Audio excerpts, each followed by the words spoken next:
నమస్కారం అందరికీ. రమాదేవి తెలుగు ఛానల్కి స్వాగతం, సుస్వాగతం. ఈరోజు 4వ తరగతికి సంబంధించిన గోదావరి నది అనే పాఠ్యభాగానికి పాఠ్య ప్రణాళిక.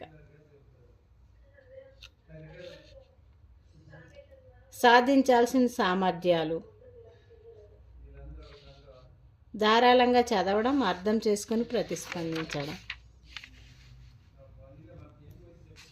పాఠంలో ఉండే పదజాలం, భాషను గురించి తెలుసుకుందాం.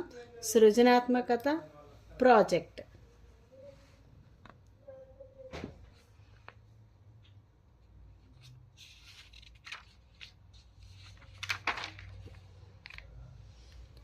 నదుల గురించి చెప్పేటప్పుడు పుణ్యక్షేత్రాలు,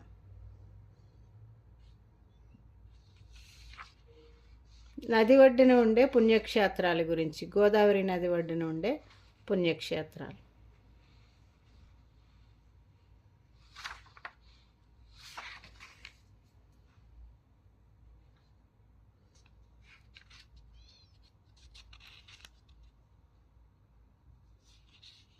పాఠ్యాంశంలో ఉండే ద్విత్వాక్షరాలు: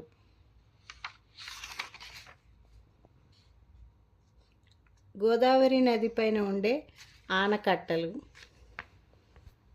గోదావరి నదికి పుష్కరాలు వస్తుంటాయి కదా 12 సంవత్సరాలకు ఒకసారి. పుష్కరాల గురించి పాఠం మధ్యలో చర్చించడం.